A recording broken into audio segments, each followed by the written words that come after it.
बागेश्वर बाबा की 10 पीढ़ियां भी ऊपर से अगर नीचे आई तो महाराष्ट्र या भारत राष्ट्र को हिंदू राष्ट्र नहीं कह सकते।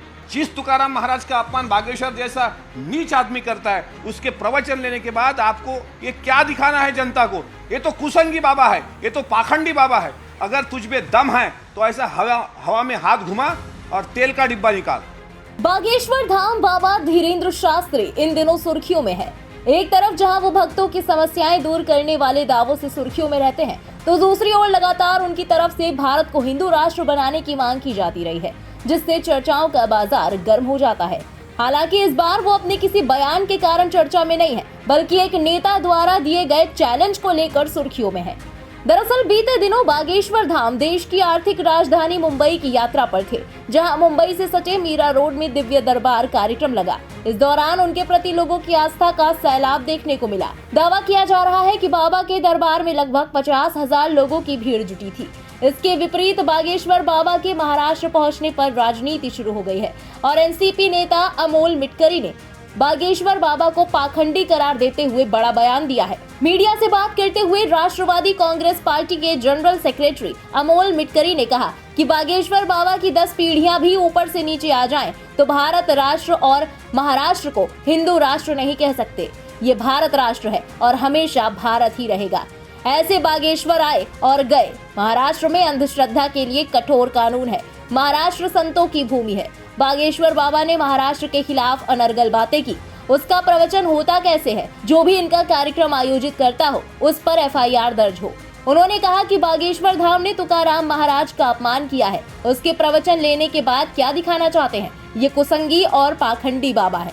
हम बाबा से पूछना चाहते हैं, भारत में आज भी 50% लोग भूखे सोते हैं। अगर आपके पास ये शक्तियां हैं तो देश की गरीबी खत्म कर दो। बागेश्वर बाबा की 10 पीढ़ियां भी ऊपर से अगर नीचे आई तो महाराष्ट्र या भारत राष्ट्र को हिंदू राष्ट्र नहीं कह सकते।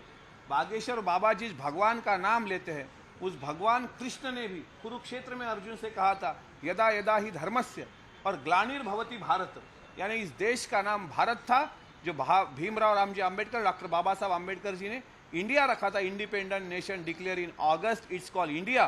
तो ये भारत राष्ट्र है, ये भारत ही था, भारत ही रहेगा। ऐसे बागेश्वर बहुत सारे आए गए।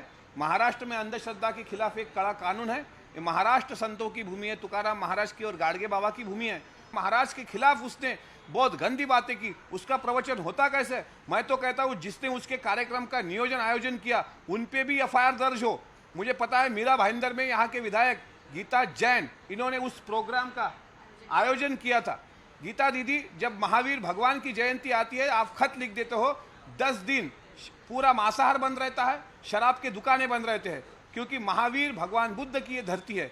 और जिस तुकाराम महाराज का अपमान बागेश्वर जैसा नीच आदमी करता है, उसके प्रवचन लेने के बाद आपको ये क्या दिखाना है जनता को कि ऐसी गंदी नाली के लोग हम यहाँ पे आके, ऐसे गंदी नाली के किले हम यहाँ पे आके उनका प्रवचन सुनाएंगे? कौन सा सत्संग है ये? ये तो कुसंगी बाबा है, ये तो पाखंडी बाबा है। जो हाथ से रुद्राक्ष निकालता है ना, जो हाथ से बभूति निकालता है, उस बाबा को हम पूछना चाहते हैं कि बाबा, हमारे भारत में 50% लोग भूखे सोते हैं। अगर तुझ में दम है तो ऐसा हवा में हाथ घुमा और तेल का डिब्बा निकाल।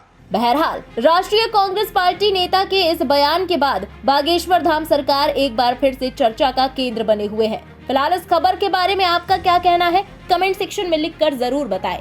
देश और दुनिया की बाकी खबरों के लिए सब्सक्राइब करें इंडिया पब्लिक खबर के YouTube चैनल को और बेल आइकन दबाना बिल्कुल ना भूलें।